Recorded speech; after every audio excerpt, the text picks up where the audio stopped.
In I don't know what's over 1955, me. Catherine Knight had I'm the overthinking misfortune of everything. being born into At a times it highly feels like nobody dysfunctional can home. understand the Not way I only was she feel, badly 'cause I am fucked up totally. parents, I don't know how to keep company, she was so also I've been scorned by drinking the people who lived in cognac. the town with them simply Drink because too she many was shots of Catherine was from a cognac. very small town. One for the belly, another for the broken heart. 3 for addiction, 4 so I don't go back. Looking for somebody, wake me, wash my shoulder, Right now, in so I can never be take sober. care of them the way I wish I my can family could take care never of be me. But when Catherine became a young woman and sober. began dating men, all of her relationships would always crash and burn because inevitably she and her partner would become toxic and abusive and it would end the relationship. It was like Catherine both didn't know how to be a quality partner and didn't know how to identify a quality partner, likely because she didn't know what that looked like. She had been raised in this horrible household. But in 1995, when Catherine was 40 and really starting to feel desperate for someone to actually love and to love her back, she would meet a man named John Price, who was also 40, and he just seemed fundamentally different than every other man she had ever dated. He was empathetic to her troubled past, and he seemed to really care for her and really wanted to kind of take her under his wing and love her.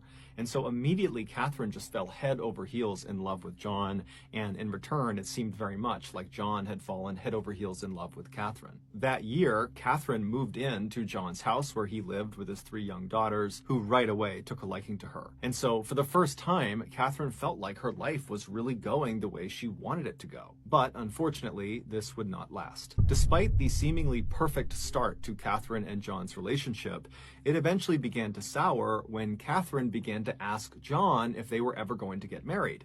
Catherine really wanted to get married. She wanted to kind of officially have a family of her own that she could take care of, but John was weary of marriage because he had just left a failed marriage, and he told Catherine that realistically, he might never want to get married again. And so over time, this issue really drove the two apart, and it all came to a head in early February of 2000 when John and Catherine were at his house. They were in the kitchen, and they got into a heated fight over marriage, and then before long, they were both getting physical with each other. And during this altercation, Catherine kind of scrambled and grabbed a knife on the counter and actually slashed John across the chest. And as soon as she did this, the fight came to an end. John screamed at her to leave the apartment and never come back, but Catherine was already storming out of the apartment. They both understood that a line had been crossed, and almost certainly their relationship was now over. But over the following days and weeks, Catherine, who had moved into a different apartment at this time, kind of near where John was living, she felt very lonely, and even though she knew her relationship with John was not a healthy one, she longed to patch things up with him. She didn't like being alone. She wanted to have that family.